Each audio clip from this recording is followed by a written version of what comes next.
This is Howard Fox, and I am back here still in Newberry Springs. Beautiful Saturday morning. We were just catching up with Brian Fisher. He's part of the Historical Committee here in Newberry Springs, which is a part of the Newberry Springs Economic Development Association. And he's joined us here right now, Paul Deel. Paul, you don't have anything to do on a Saturday morning, do you? Of course not. I'm retired. Of course not. Everybody's retired here. I love that word, retired. I don't think that's ever going to happen for me. In any case, these two gentlemen are back here. We're in a historical piece of property here. We learned a little bit about it with Brian just a few minutes ago. Let me just say, it's a fixer-upper, needs a little work, but there's a lot of history. We are literally standing in the middle of a history. So Paul and Brian, welcome back to the Outdoor Adventure Series. Paul, where are we, by the way? Tell us, our listeners, where are we? Well, we're standing in the conservatory of Margaret Orcutt's adobe house. It was built around her little travel trailer that she pulled behind her car when she came out here originally and lived in. The local people built the frame house, covered it in tar paper, and so she lived in this tar paper shack, as they were called. And she handmade the adobe blocks and covered the entire thing in adobe. That made it very comfortable and more comfortable in the winter and in the summer heat. She was a unique lady. You can see behind me a gun port that she put, and on this side was another gun port. One behind us that was on the south wall. And she had visions that this would one day be a home for unwed mothers. Oh, really? Okay. And she had each plant that was here had a little brass plaque that it was in memory of one of her friends. Okay. And of course, those brass plaques are all gone. She had a greenhouse that she raised orchids. And the orchids were apparently very difficult to grow, but she had a lot of people came out just to see her orchids. Miss Orcutt's orchids. Yes, okay. So very good. And she had there was a walk around and different places. She had drinking fountains, and when she had people coming out, she would fill the pit underneath the drinking fountain with crushed ice so that they could drink cold water. Oh, very nice. Very nice. And she had a lake dug all the way around this place. How she filled it with water, I do not know. But you're a plumber. Yes. By the way, I would imagine maybe that was a helpful part of the getting the water here. But I have to ask, were you involved with the plumbing of this home? I did plumbing repairs here from time to time. Okay. And one time she fell coming out of her little trailer. She used that for her bedroom, okay. And she couldn't get up. And so what do? When you're live at the end of the world, you call the plumber. So I came out and I called to her from outside the house before I tried to come in. Right. Make sure that she didn't have her gun on me. She was a competitive marksman. Okay. And she said to come in, and she was just crumpled up down below the steps and of her little trailer, and I lifted her up and we visited for a couple of minutes, and she was well. Okay. Good. And but she was very involved in Newberry Springs. There was a move to change the name Newberry to Newberry Springs. The reason given was that we wouldn't compete with Newberry Park. Okay. But it was really because Newberry was being advertised at the time as the next Palm Springs. Oh, God. And so in order to make it a little sexier, she was involved in changing the name to Newberry Springs. Okay. And so she was very, very, very unique. Okay. Very special. Very good. So, Brian, how do you and Paul and the rest of the committee working together to really uncover the uniqueness of this home and the history here? Well, when we first started our committee about 3 months ago, I was appointed the chairman of the committee. And what we did then is we would seek out people that had history of Newberry Springs. And one of the things that I discovered was that Paul here had rescued a large barrel full of paperwork. And that mutual friend of ours, Vicki Paulson, had taken that paperwork and organized it into boxes. And she had 6 full-size file boxes full of papers, all in folders, probably about, around 30 folders per box.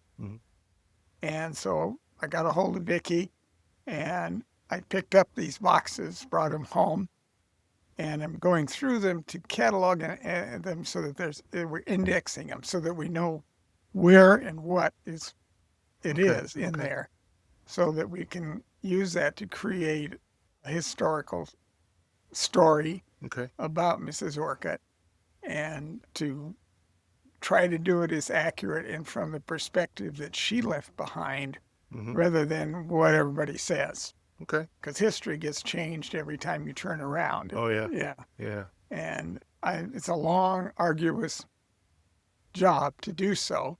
Good thing you're retired. Yeah, it's a good thing I'm retired. And anyway, and I'm going through and I'm reading all these letters. I'm looking at all these pictures. She's got her tax returns in there, letters to and from companies. She didn't hesitate to complain if she had a problem with something or somebody. She could always invite him out here. Come on, let's have a conversation. And I see these gun holes here. Yeah, well, she was very involved in her church. And I've just gotten up to the point where her mother passed away. Okay. And there's like a dozen different sympathy letters and everything concerning that. Okay.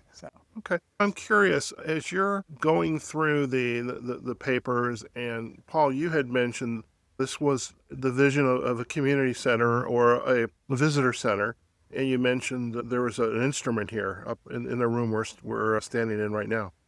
Yes. We're standing in the conservatory. There was a concert grand piano here. Who knew? She's a talented lady. She was a concert celloist. Wow. Cello, that's the harp, isn't it? No. She's a harpist. She's a harpist. Where do I get cello from? She's it's a string instrument. Yes, a harpist. And she, among her many accomplishments. Okay. Yeah. Very nice. I'm curious. I know, Brian, you mentioned that there are a lot of papers, very few photos. Have you been able to find any photographs of this building when it was actual functioning conservatory and somebody sitting at the grand piano? Or not to my knowledge? Wow. No. That would be pretty cool, I think. Yeah, I've got a long ways to go through these file cases, obviously, and most of the pictures that I've come across there are of people that are really not related to the area. For instance, because she did come from the Midwest. Right. And had quite a few contacts that lived there. Her mother was living there for a long time. Okay. She moved to the Los Angeles area. She was there for a while. I don't know exactly the dates on those. And then she came here to Newberry, which is where I'm picking up her life at this point. Okay. Very good. Very good. Well, I appreciate you gentlemen taking time out of your Saturdays to join our listeners, and share with them on the Outdoor Adventure Series a little history of Mrs. Orcutt and her wonderful home and all the little intricate pieces of her life and history here. And it's wonderful to kind of to hear some of that story, and also know historically that there is a committee, an organization, hopefully in the future, that really is going to be attracting visitors here to learn more about this wonderful area and this, what it has to offer. So thank you both. Good to have you here. Yeah, good to have you. Well, one of our goals with the Historical Committee is to eventually establish a visitor center and a historical society where we could house and make this stuff available for people to see. So you're not going to fix up this house? No, I don't think you could legally do so anymore. Okay. We're going to have some photos in our show notes, but there's some interesting aspects of this house right now. But I love those gum ports, so I think that's pretty cool. But again, gentlemen, thank you so much. Oh, thank you very much. Thank you. All right. Folks, I hope you enjoyed today's episode of the Outdoor Adventure Series. Again, we are spending the weekend here in Newberry Springs, part of our Centennial celebration of Route 66. And yesterday, again today, just meeting, getting reacquainted with some wonderful residents here who are so passionate about this area. Listen, we're going to have all the backlinks to the societies, the Historical Society committees, and NSEDA. I'm getting too used to saying this acronym now. Yeah. But the Chamber of Commerce, we'll have those backlinks and some photos in our show notes. You'll find this episode on our website, outdooradventureseries.com. The video of this episode will be up on our YouTube channel. We're on LinkedIn, Facebook, and of course, you can listen to this episode as you're driving down the Mother Road towards Newberry Springs, where you should be ensuring that you make a stop and just explore it for a couple days if you can. You can listen to this podcast episode wherever you get your podcasts from. Okay, folks, wherever you are, whatever you're doing, go out there and have a fantastic day. Take care.